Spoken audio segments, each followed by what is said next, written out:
අපිට තියෙන්නේ LKS දෙක අවසන් කරන්න සහ ඊළඟ ප්‍රමිතියට යන්න. හරි. අපි බලමු ඒ කොටස් ටිකත් අද ටක් ගාලා සාකච්ඡා කරමු. මේ ටික අපි ඉක්මන ඉවර කරගමු. එතකොට අපිට සමාගම් වලට යන්න පුළුවන් වෙයි. එහෙම නැතුව ගියොත් එහෙම හරි මම දැනට නම් තීරණය කරන් ඉන්නේ සමාගම් වලට යන්න මේ පාඩමෙන් පස්සේ. ඒ කියන්නේ මේකේ තව ටියුට් එකක් තියෙනවා. ඒකත් ඉවරලා සමාගම් වලට යන්න තමයි මම අදහස් කරන් ඉන්නේ. බලමු. ඔයගොල්ලන්ට ඊට කලින් කළමනාකරණයේ පැත්තට යන්න ඕන නම් පොඩ්ඩක් මට කියන්න. එතකොට මම මේ කළමනාකරණයේ පාඩම් ටික ඉස්සරහට ගන්නම් ඕන නම්. නැත්තම් මේ යන විදිහටම සිලබස් එකේ විදිහටම කරගෙන යන්නත් පුළුවන්. සාමාන්‍යයෙන් මම දැනට නම් හිතන් ඉන්නේ සිලබස් එකේ විදිහටම කරගෙන යන්න. නිසා මේ ගිණුම් කරන ප්‍රමිත වලින් පස්සේ සමාගම් පාඩම තමයි පටන් ගන්න ඉන්නේ. ඔයගොල්ලන්ට ඊට කලින් මොකක් හරි අවශ්‍ය කරන කොටස් මොනවා හරි තියෙනවා නම් මට මෙසේජ් එකක් දාන්න. එතකොට මම කියලා දෙන්න. හරි. එහෙනම් අපි තවත් වෙලා ගන්න නැතුව යන් කෙලින්ම අපේ තොග ප්‍රමිතයට. හරි. අපි ගිය සතියේ කතා කරේ LKS 2 තොග ප්‍රමිතය ගැන. අපි ඒකෙදි ගිය සතියේ සාකච්ඡා කිරීම කරපු කොටස් කීපයක්ම තිබ්බා. ඔයගොල්ලන්ට මතක ඇති අපි කතා කළා තොගේ ගැන. මම ගිය සතියේ කතා කරපු ටික දාන්නම් ස්ක්‍රීන් එකට ඕන නම්. ගිය සතියේ ඇවිල්ලා විස්තර.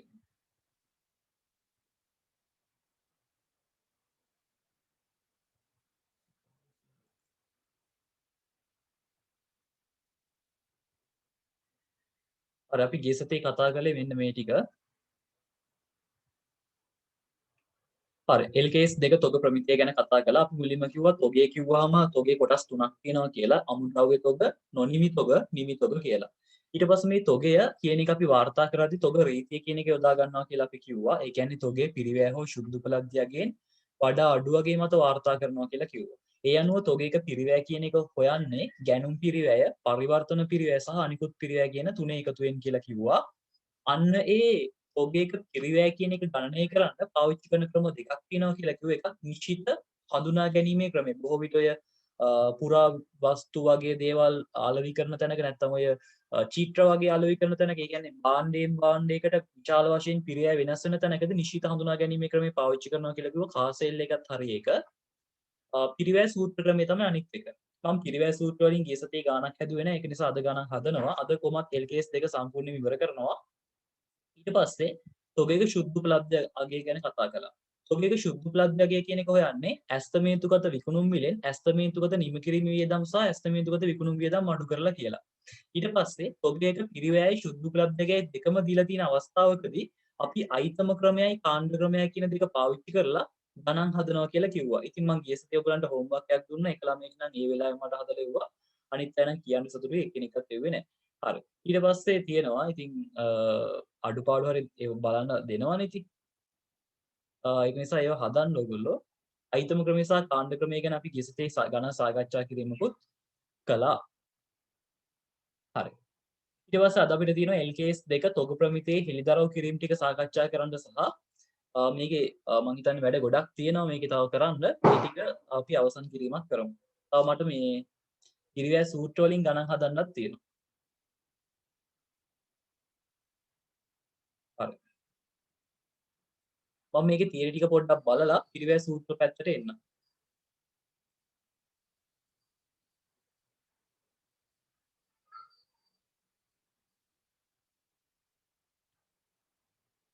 මෙන්න මෙතන තමයි අපි නැවත්තලා තියෙන්නේ. මම මේ ටික සාකච්ඡා කරලා ඊට පස්සේ අර පිරිවැය සූත්‍ර ටිකත් සාකච්ඡා කරලා ඉවර වෙලා මේක ඉතුරු ටිකට එන්නම් මේකේ වැඩ ටිකට. හරි බලන්න මේකේ තියෙනවා තොගේ ක්‍රමිතයට අනුව හෙළිදරව් කිරීම කියලා. ගිණුම් ප්‍රතිපත්තිය හා ගිණුම් වලට සටහන් ලෙස අවසාන ගිණුම් ප්‍රසිද්ධ කිරීමේදී තොගයට අදාළව පහත කරුණු හෙළිදරව් කරන්න ඕනේ. ඒ කියන්නේ අපි ව්‍යාපාර ආයතනයක ඔය සමාගම් ගාණක් වගේ හදනකොට ඒ සමාගම් ගාණක හෙළිදරව් කරන්න ඕනේ දේවල්. ඒ කියන්නේ ඔයගලන්ට මතකද දන්නේ නැහැ මම අර මුල් ටියුට් වල කියා දුන්නා ඔයගලන්ට මූල්‍ය ප්‍රකාශන කිව්වට පස්සේ ඒකට දේවල් පහක් අයිති වෙනවා. විස්තීර්ණ ආදායම් ප්‍රකාශනය, හිමිකම් වෙනස් වීම ප්‍රකාශනය, මුදල් ප්‍රවාහ ප්‍රකාශනය, මූල්‍ය තත්ත්ව ප්‍රකාශනය, ගිණුම් ප්‍රතිපත්ති හා පැහැදිලි කිරීමේ සටහන් කියලා. අන්නේ සටහන් කියන එකේ තමයි මෙන්න මේව ලියන්නේ. තොග අගය කළ ප්‍රතිපත්තිය. ඒ කියන්නේ තොගේ අගය කරලා තියෙන මොන ප්‍රතිපත්තියකටද? ඊට පස්සේ තොගය සඳහා භාවිතා කළ පිරිවැය සූත්‍රය. ඒ කියන්නේ පිරිවැය මේ තොග අගය කළ ප්‍රතිපත්තිය කිව්වට පස්සේ අපිට ගන්න පුළුවන් ඔය අයිතම ක්‍රමයක්ද කාණ්ඩ ක්‍රමයක්ද අන්න ඒ විදිහට ඊට පස්සේ භාවිතා කළ පිරිවැය සූත්‍රය කිව්වට පස්සේ FIFO WAC අන්න ඒ ක්‍රම දෙක අද අපි කතා කරනවා.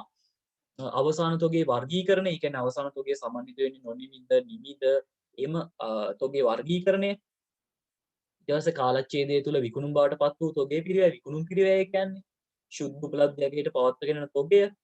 ඊට පස්සේ ශුද්ධ උපලබ්ධතාවයට තොග පවත්වාගෙන යාමේදී වියදමක් ලෙස ලාභ ගිණුමට හරකලාගේ, ඒ කියන්නේ විකුණුම් පිරිවැය කියන එකම තමයි. නැත් සෝරි, මේ කියන්නේ කපාල තොගය කියන එක. අප තබා ඇති තොග පිළිබඳ විස්තර. මේවා නම් පාඩම් කරන්න යන්න එපා. මේවා සාමාන්‍යයෙන් ලියා ගන්න පුළුවන්. ඒ කියන්නේ මේ ගානක ලොකුවට අහන කොටස් නෙමෙයි මේවා. හැබැයි නිකන් බලා ගන්න ඔයගොල්ලන්ගේ අවබෝධයට.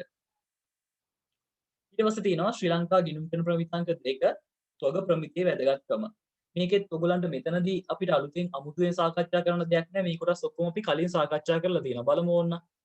ව්‍යාපාර ආයතනයක අවසාන තොගේ නිවැරදි අගයකට මූල්‍ය ප්‍රකාශන තුල ඉදිරිපත් නොකළහොත් ඒ ශුද්ධ ලාභයේ අධිතක්සේරුවට අවතක්සේරුවට හේතු වෙයි. දැන් ඔයගොල්ලෝ හිතලා බලන්න ව්‍යාපාර ආයතනයක අවසාන තොගේ අඩු වුණොත් මොකද වෙන්නේ?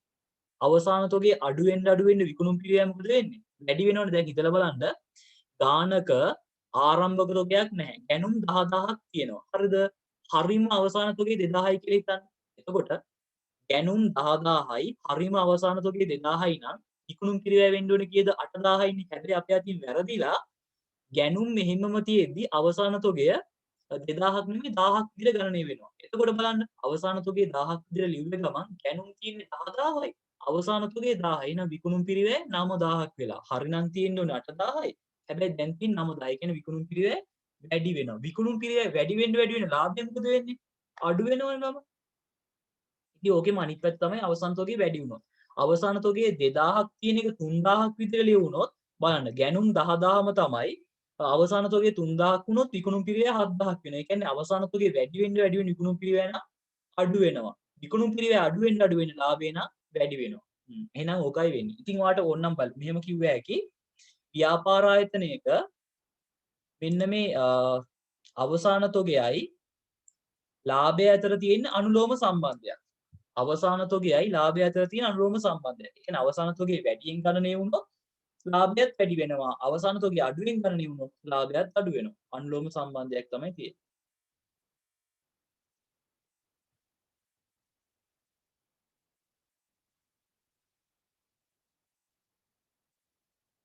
හරි ඊට පස්සේ බලන්න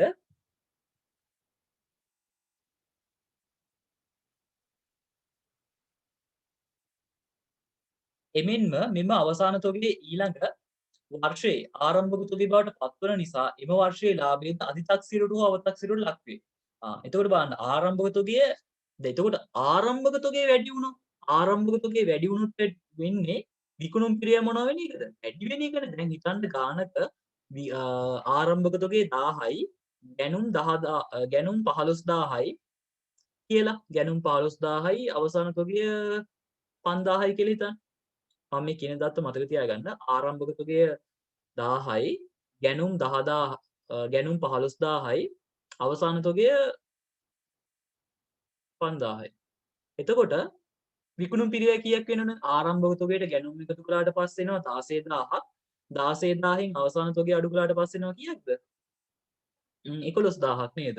අවසාන තොගේ 5000යිනේ. එතකොට සාමාන්‍යයෙන් අවසාන විකුණුම් පිරිවැය 11000ක් වෙන්න ඕනේ. දැන් බලන්න ආරම්භක තොගේ අඩුවෙන් ගණනය වුණොත් ඒ කියන්නේ 1000 කියන එක ලියවෙන්නේ නැතුව අපි සටහන් කළොත් එතකොට දැනුම් තියෙන්නේ 15000යි අවසාන තොගේ තියෙනවා 5000. 15000න් 5000 ගියාම 10000. ඒ කියන්නේ බලන්න හරියට හැදුවනම් විකුණුම් පිරිවැය 11000යි. හැබැයි ආරම්භක තොගේ අඩු වුණොත් එහෙම විකුණුම් පිරිවැය 10000ක් වෙලා තියෙන. ඒ කියන්නේ විකුණුම් පිරිවැය අඩු වෙනවා. මේ මං කියන එක ඔයගොල්ලෝ ඔළුවෙන් හිතන්න. මේක අපි කලින් කරලා තියෙනවා 12 වසරේ පස්වෙනි පාඩමේදී.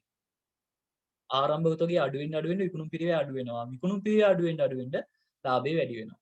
ආරම්භක තොගේ වැඩියෙන් ලියවෙන්න විකුණුම් පිරිවැය නම් වැඩි වෙනවා. විකුණුම් පිරිවැය වැඩි වෙන්න ලාභය අඩු වෙනවා. ඒ කියන්නේ ආරම්භක තොගයයි ලාභය අතර තියෙන්නේ ප්‍රතිලෝම සම්බන්ධයක්. ආරම්භක තොගේ වැඩි වෙන්න ලාභය නම් අඩු වෙනවා. ආරම්භක තොගේ අඩු වෙන්න ලාභය නම් වැඩි වෙනවා. ඔන්න ඕක මතක තියාගන්න. එමෙන්ම ලාභයට ඇතිවන බලපෑම ශුද්ධවත්කම් කෙරෙහිද බලපායි. කියන්නේ හිමිකම කෙරෙහි බලපානවා කියන එක. මෙම හේතුව නිසා අවසාන තොගේ නිවැරදි අගයට පෙන්වීම අත්‍යවශ්‍ය වන අතර ඒ සඳහා නිර්දේශයන් LKS දෙකෙහි අන්තර්ගත වේ. ඔන්න ඔයාගේ තියරි කොටස අවසන් වුණා. අපිට තව පුංචි කෑල්ලක් තියෙනවා ලියාගෙන හදන්න. ඒකට අපි යන් ලියන පොතට. ලියන පොතේ මාත් එක්කම ලියා ගන්න. මොකද මේක ආයේ කාල් යව ඉන්න එපා.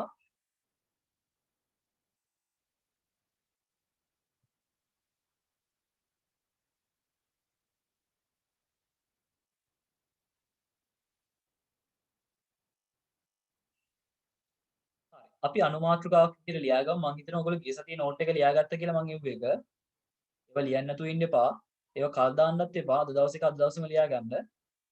මම ඉවන්න පරක්කු වුණොත් නෝට් එක ඔයගොල්ලෝ හිත හරි ලියා ගන්න ඕනේ. කියන්නේ මේක ගොඩක් පරක්කු කරන්න එපා.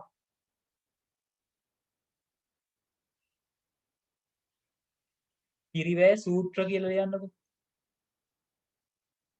අනුමාත්‍රකාවක්.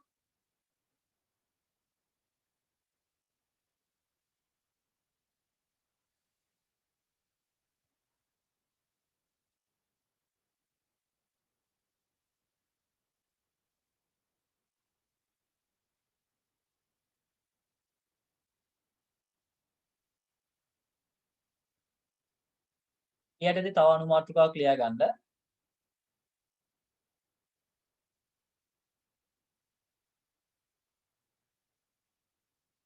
පළමු ඇතුළු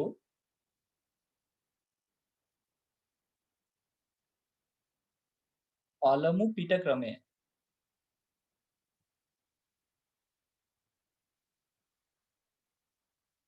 අපි මේකට කියනවා first in first out කියලා. ඒ කියන්නේ FIFO කියලා කියනවා.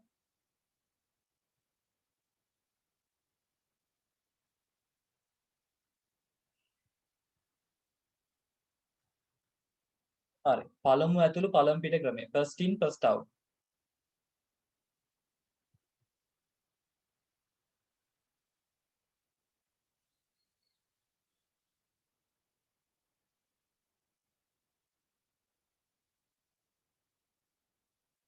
හරි නේද? චූටි ගාණක් තියෙනවා අපි ලියා ගමු මාත් එක්කම ලියා ගන්න.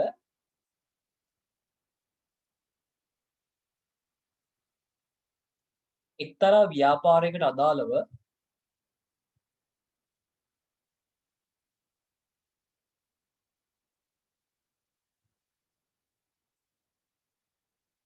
එක්තරා ව්‍යාපාරයකට අදාළව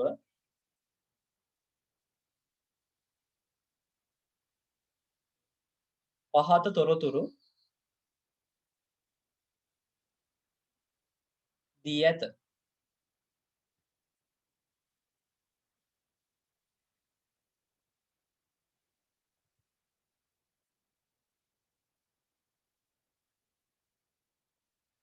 එකයි එක දිනට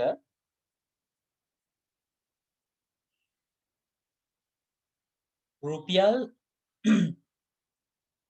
10 බැගින්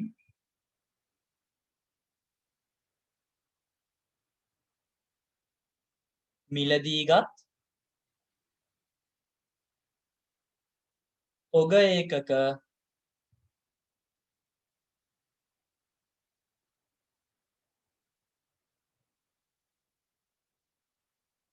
500ක්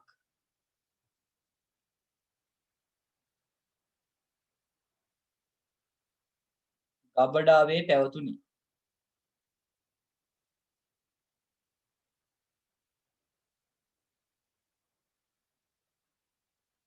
මේ දැන් මේ අපි හදන ගණන් පිරිවැය සූත්‍ර ක්‍රමයට ගණන් හදනවානේ. මේ ගණන් අපිට ඉස්සරහදී ආයෙ පාරක් හම්බ වෙනවා.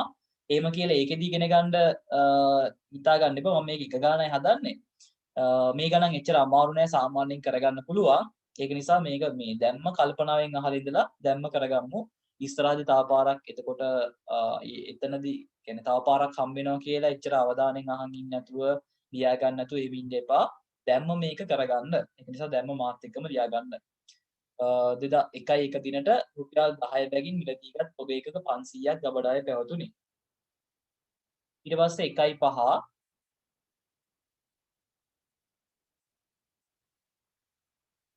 රුපියල් 12 බැගින්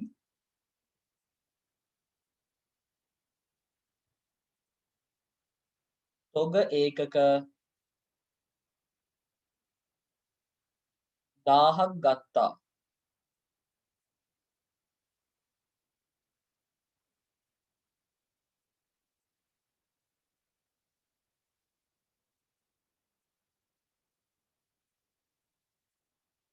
එකයි 10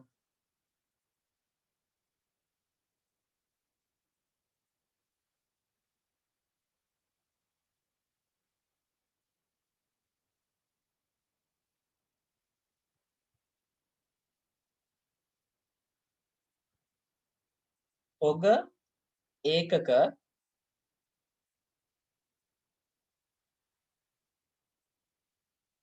1000ක් වික්කා.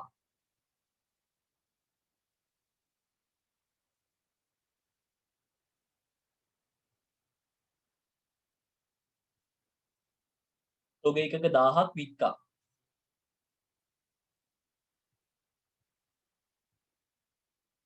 එකයි 15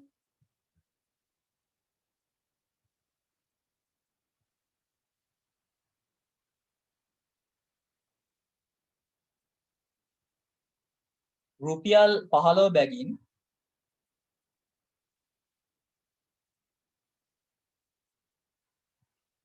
තොග ඒකක 2000ක් ගත්තා.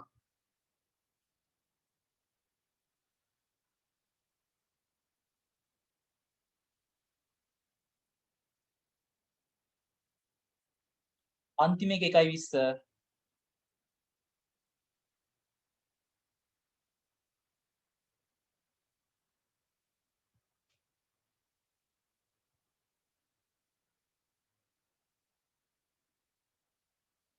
තොග ඒකක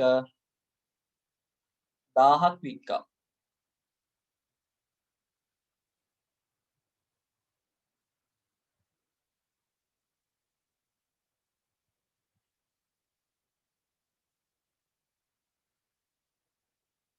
එක්දස් 500ක් වික්කා කියලා ලියනවද? 1000ක් නෙමෙයි 1500ක් වික්කා කියලා.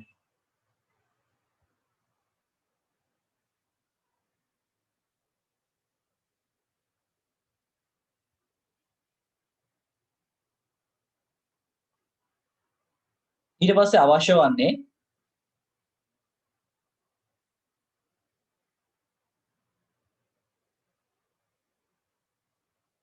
අංක 1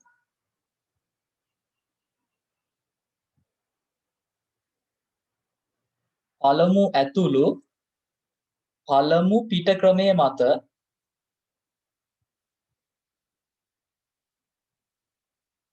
අවසාන තොගේ අගය.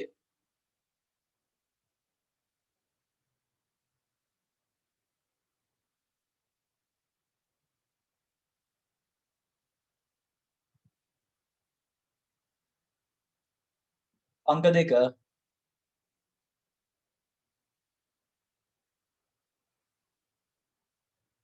ජනවාරි මාසයට අදාළ විකුණුම් පිරිවැය.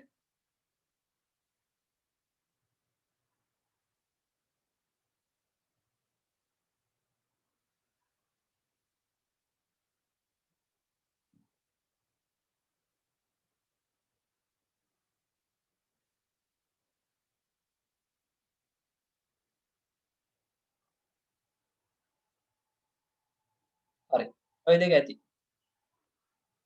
පළමු ඇතුළු පළමු පිට ක්‍රමය මත අවසාන තොගයාගේ ජනවාරි මාසයට දාලා විකුණුම් පිරිවැය. දැන් මේ ගානේ මට ඕගොල්ලන්ට මේ පළමු ඇතුළු පළමු පිට ක්‍රමයට කොහොමද ගාණක් හදන්න කියලා කියා දෙන්නයි ඕනේ. කබඩා ලෙජරයක් කියන ගාණ කොහොමද හදන්න කියලා කියා දෙන්නයි ඕනේ. හරිද? නැතුව මේකේ දැන් මේ ගාණක් හදන, ඒ කියන්නේ මේකේ මේ පළමු ඇතුළු පළමු පිට ක්‍රමයට අවසාන තොගයක හොයන්න ගාණක් හදන්න නැතුව හොයන්නත් පුළුවන්. හිතින් හොයන්න පුළුවන්. මං හිතින් හොයන්න මේ ගාණ ඉවරුණාට පස්සේ කියා දෙන්න. දැනට අපි මං කියන විදිහට ගාණ ආකෘතිය රූල් කරගෙන අපි ගාණ හදමු. හරි. අපිට ඕන වෙනවා මෙහෙම මුලින්ම බලන් ඉන්න. මේක හදන්න දන්න කෙනෙක් ඉන්නවනම් හැදුවට කමක් නැහැ. ඒ හැර අනිත් කට්ටිය බලන් ඉන්න.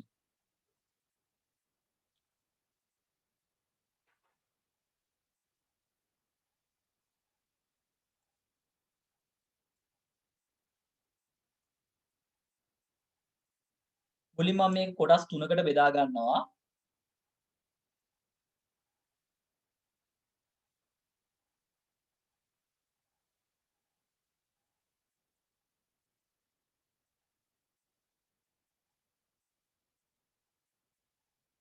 වැඩි වෙන්නේ.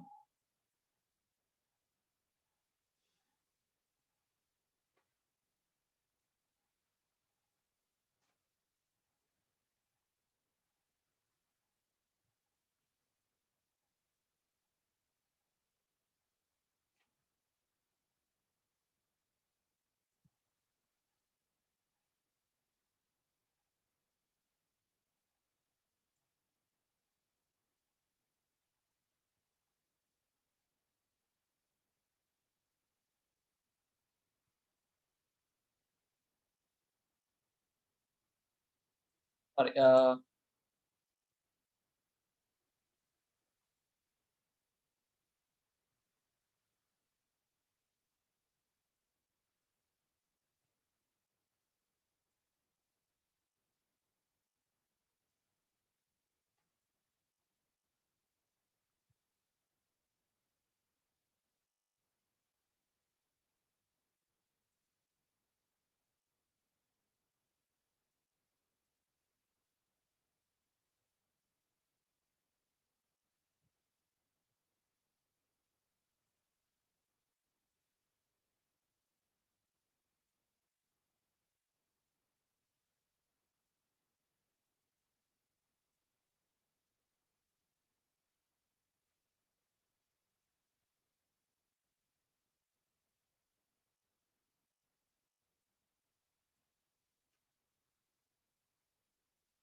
හරි මෙන්න මේ විදිහේ ආකෘතියක් ගහ ගන්න ඕනේ. මම මුලින්ම ගහලා ඉවරන කලින්ද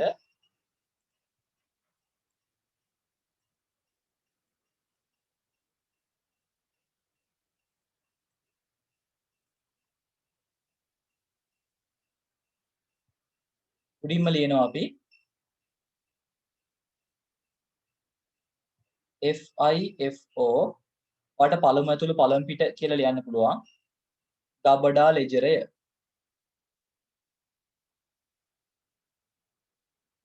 මේවට කියන්නේ ගබඩා ලෙජර ගිණුම් කියලා. දිනය ලැබීම් නිකුත් කිරීම ශේෂය. දැන් මේ ශේෂය කියන එකත් මේ කලින් තීරු වගේම තීරු 3කින් ගහන්න පුළුවන්. සමහර ඉස්කෝලවල විතරක් තීරු 3කින් ගහයි. සාමාන්‍යයෙන් ඉතින් තීරු 3ක් ගහන එක අවශ්‍ය වෙන්නේ නැහැ. ඒකයි මම තීරු 2කින් ගැහුවේ. මුලින්ම ලියනවා ප්‍රමාණය පළවෙනි තීරුවේ ප්‍රමාණය ඔයගොල්ලෝ ගහ ගන්න දෙයක් අවුලක් නැහැ. ප්‍රමාණය එකක මිල ඊළඟ තීරුවේ නේ එකක මිල ඊළඟ තීරුවේ වටිනාකම. කලින් වගේමයි ප්‍රමාණය එකක මිල වටිනාකම. ප්‍රමාණය එකක මිලක් ඕනේ නැහැ මේකට නම් කෙලින්ම වටිනාකම. සමහර පාසල්වල මේකේ එකක මිලක් දානවා. ඒක අවශ්‍ය වෙන්නේ නැහැ ඇත්තටම. ඕනනම් ගහන්න ප්‍රශ්නයක් නැහැ. මෙන්න මෙහිම අපිට ගහන්න පුළුවන්. හරිද? වත් ටක් ගාලා මේක රෝල් කරගන්නකෝ.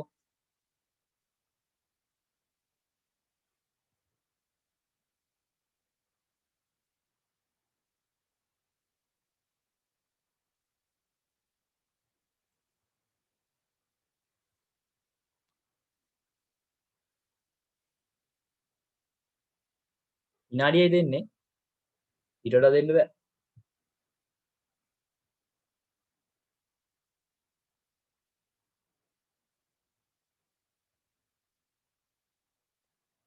දිනය ලැබීම් නිකුත් කිරීම ශේෂය.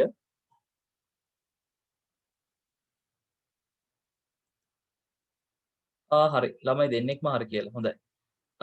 අපි එහෙනම් මේක කරමු. ඔන්න ඔහම ඇඳගත්තා. ඊට පස්සේ අපි බලනවා මේකේ කොහොමද තියෙන්නේ කියලා.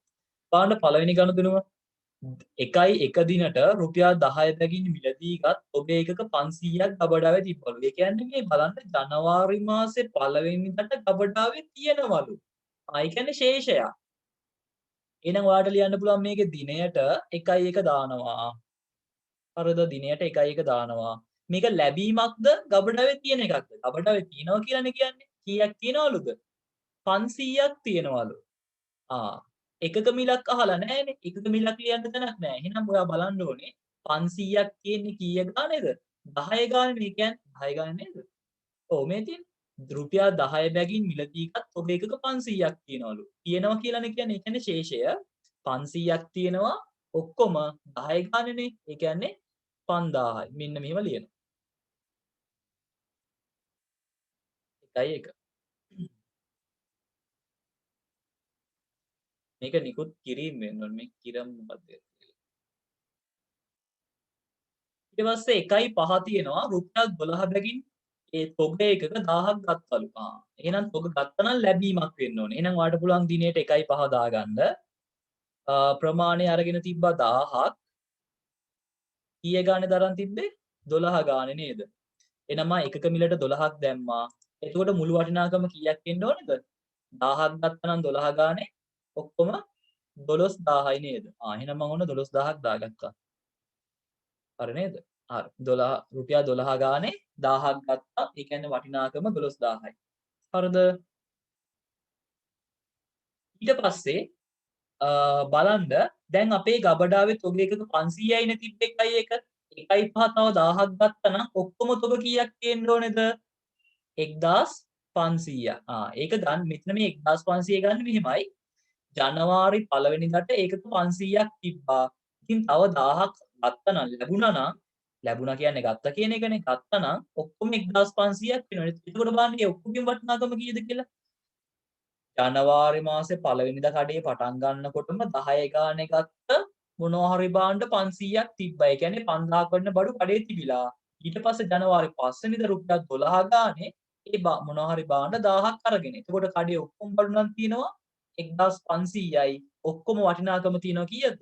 5000යි 12000යි 17000ක් තියෙනවා. ඒ කියන්නේ මේ 1500ක බඩු තොගේ වටිනවා රුපියල් 17000ක් කියලා ඔයාලට කියන්න පුළුවන්. ඊට පස්සේ බලන්න. හරි නේද?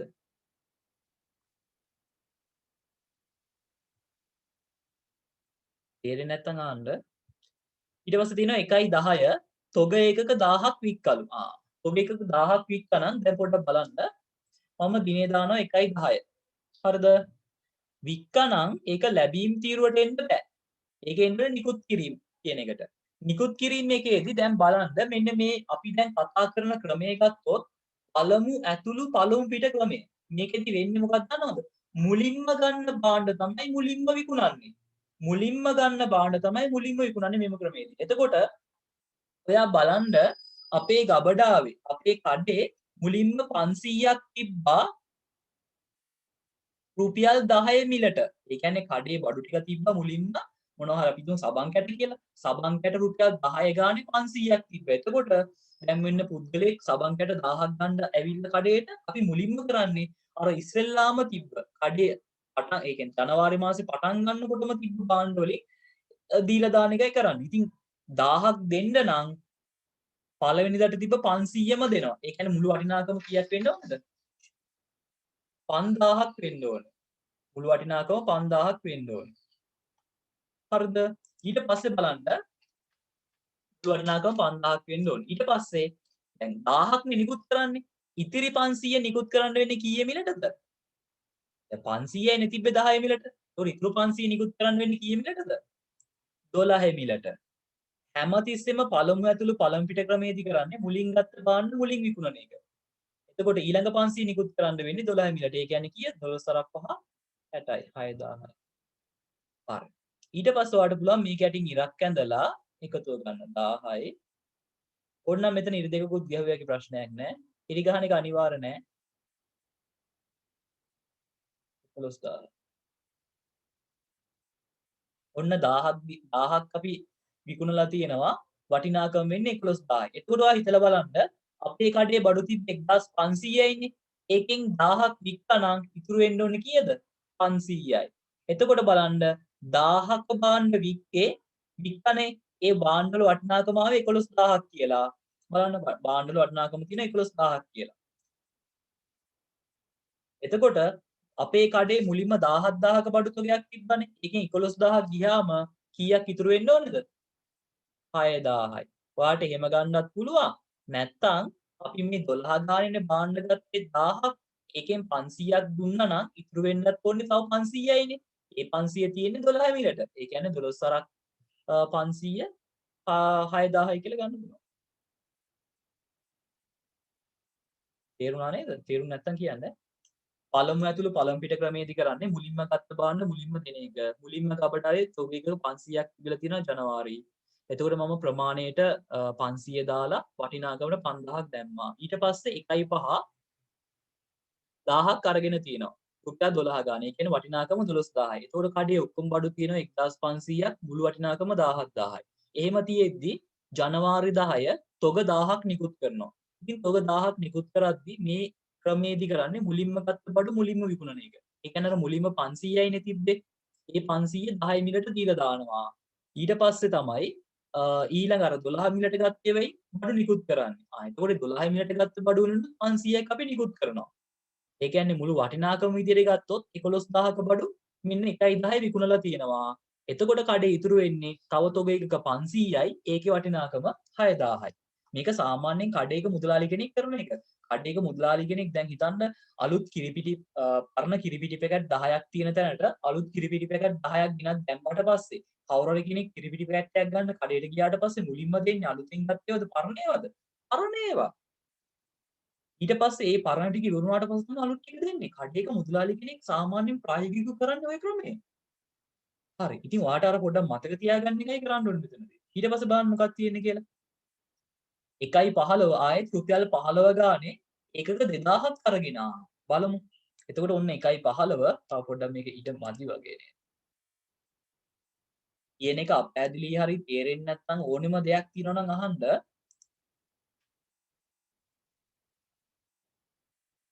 දිනේට දාගන්න 1.15 රූල් යවන්න එපා මේ එකතුව ගත්තට පල්ලෙහාට වගේ ඉන්න ලියන්න. තොග එකක 2000ක් අරගෙන තියෙනවා 15 ගානේ. ඒ කියන්නේ වටිනාකම තියෙනවා 15 2 30යිනේ. 30000යි. එතකොට 500ක් තියෙදි තව 2000ක් ගත්තා නම් ඔක්කොම 2500ක් වෙනවා. වටිනාකම 30000යි 6000යි 36000ක් වෙනවා.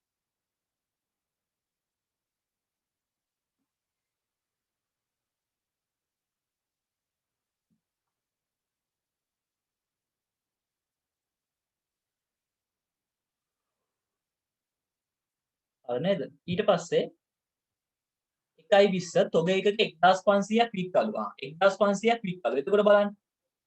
ඔයාලට දිනේ දාන්න පුළුවන් 1.20. එතකොට බලන්න 1500ක් වික්කනම් මුලින්ම දැන් අර කලින් දවස් ඉතුරු වෙලා තිබ්බේ 500යි නේ. කලින් අර 1000ක් ගත්තානේ 12 ගානේ. ඒකෙන් 500ක් ඉෂු කළා අපි නිකුත් කළා. ඊට පස්සේ තව 500ක් ඉතුරු වෙලා තිබ්බනේ. අන්නේ 500 මුලින්ම දෙමු. ඒ 500 මුලින්ම දෙමු. මේ කියන්නේ අර 12 මිලට. ඒ කියන්නේ 6000යිනේ. ඒ බඩු ටික ඔන්න මුලින්ම වික්කා. ඊට පස්සේ තව 1000ක් ඕනේනේ. ඒ 1000 දෙන්න වෙන්නේ නම් මේ පස්සේ ගත්ත 15 මිලට. එහෙනම් අපි 15 ගන්න තව 1000ක් විකුණමු. 15000යි. එතකොට ඔක්කොම එනවා. මෙතන නම් 21000යි. මෙතන නම් 1500.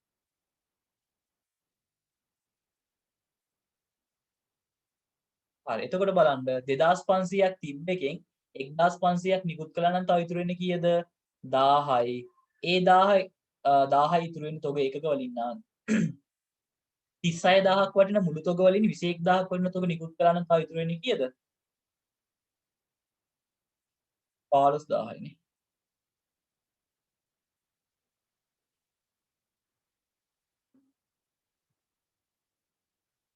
හරි. මෙන්න මේ විදිහට තමයි මේ ගාන හදන්නේ. අමාරු නැහැ. මුලින්ම ගත්ත බාන්න මුලින්ම විකුණනවා. එහෙම මතක තියාගත්තා නම් හරි.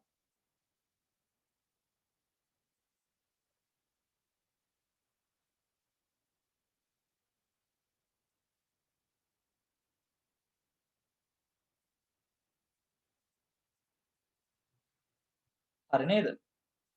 එතකොට ඔයගෙන් ප්‍රශ්න අංක 1ට උත්තරය අහලා තිබ්බේ පළමු ඇතුළු පළමු පිට ක්‍රමයේ මත අවසාන තොගය අගයනේ. අවසාන තොගයේ අගය වෙන්නේ මෙන්න මේක.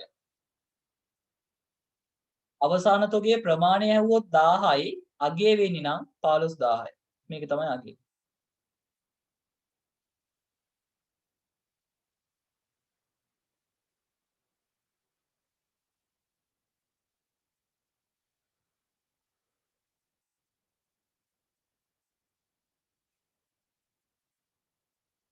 කියන්නේ කඩේ අන්තිමට ඉතුරු වෙලා තියෙන්නේ තොග ඒකක වලින් නම් ඒ කියන්නේ ඔය කැට වලින් අන්න ඒ වගේ කියන්නේ ඒකක වලින් නම් 1000යි වටිනාකම නම් 15000ක.